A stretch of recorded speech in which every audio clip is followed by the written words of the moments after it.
Hello friends, let's do this question. The question is the number of real roots of this equation. मुझे इस equation की number of real roots बताने हैं। तो इस equation में हम देख रहे हैं कि जो 2 की पावर x है, तो 2 की पावर x इज़ रिपीटिंग। ये क्या हो रहा है, ये जो हमारे पास 2 की पावर x है वो बार बार क्या हो रहा है, रिपीट हो रहा है। तो हम 2 की पावर x को हम कुछ बोल देते हैं, जैसे हमने t बोल दिया। तो 2 की पावर x को जब हमने t बोला तो इस ये जो आप इक्वेशन है देखोगे, ये और ज़्यादा सिंप्लीफाई हो जाएगी, मतलब सिंपल लगने लगेगी। तो 5 प्लस टी माइनस में 1 इज इक्वल्स टी और टी माइनस 2, ये ऐसे लगने लगा। लेकिन अब यहाँ पे मॉड है, क्या है यहाँ पर मॉड। तो मॉड जो हो सकता है, अब इस मॉड को अगर हम सॉल्व करेंगे तो T minus 1 is equals to 0, तो टी की value greater than equals to 1। जब अब देखो, अब जब मॉड को जब सॉल्व करोगे, या तो मॉड क्या होगा, पॉजिटिव नंबर होगा तो एज इट इज़ बाहर कर देगा, अगर नेगेटिव होगा तो आगे एक माइनस साइन लगा के करेंगे। तो हम केस ले रहे हैं वन, केस वन ले रहा हूँ मैं, केस वन में मान लेता हूँ टी की value greater than equals to 1 है। तो अगर ये टी की वैल्यू एक से ज़्यादा है तो क्या होगा, मॉड क्या होगा, एज इट इज़ खुल जाएगा। तो टी माइनस में 1 है ना, is equals to T square minus में 2t, इसको मैंने मल्टीप्लाई कर दिया, ठीक है। तो 4 plus T is equals to T square minus में 2t।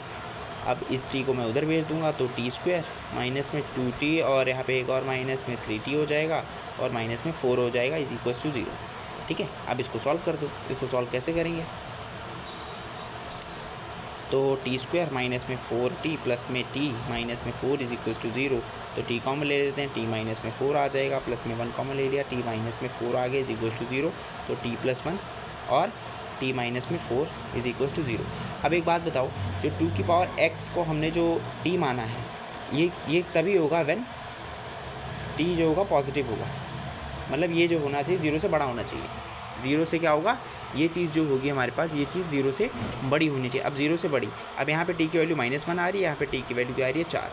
अब -1 तो नॉट एग्जिस्ट होगा, क्योंकि हमें वैल्यू क्या चाहिए, बड़ी चाहिए। तो t की वैल्यू हम यहाँ पे 4 मान लेंगे। ये तो एक केस के लिए हो गया।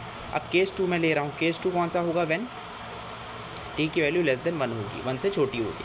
अगर 1 से छोटी हो तो आगे माइनस लग जाएगा। तो 5 plus minus of t minus में 1 is equals to t minus में t इंटू में t माइनस 2। तो 5 माइनस में t फिर प्लस में 1 is equals to T square minus में 2t। तो अब यहाँ से आ जाएगा 6 माइनस में t is equals to T square minus में 2t। अब इसको मैं उधर ले जाऊँगा तो इधर आ जाएगा कितना, टी स्क्वायर। अब -2t है, इधर आ जाएगा t बन जाएगा, और यहाँ पे माइनस का 6 बराबर में 0। अब मुझे निकालना है तो टी स्क्वायर माइनस में 3t और प्लस में 2t minus 6 is equals to 0। तो t कॉमन आ जाएगा, t माइनस में 3 प्लस में 2 कॉमन आ जाएगा, t माइनस में 3 इज इक्वल्स टू 0।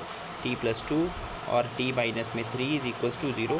तो t की वैल्यू आ गई माइनस का 2 और एक t की वैल्यू आ गई 3। अब इसमें हम कौन सी वाली लेंगे, हमने क्या बोला, t हमेशा पॉजिटिव होना चाहिए, हम ये वाली लेंगे। लेकिन ये वाली ले ली तो 2 की पावर x अगर मैं 3 के बराबर रखूँगा तो मुझे x यहाँ से आ जाएगा, x is not defined. x यहाँ पे मेरा डिफाइन नहीं होगा, है ना।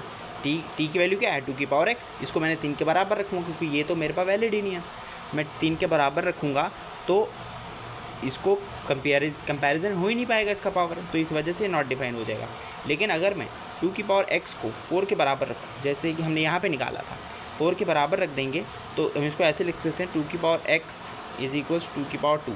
तो x की वैल्यू मेरे पास आ जाएगी 2, ठीक है। तो नंबर ऑफ रियल रूट्स, तो कितने नंबर ऑफ रियल रूट्स होंगे इसके, तो आंसर होगा 2। That's it.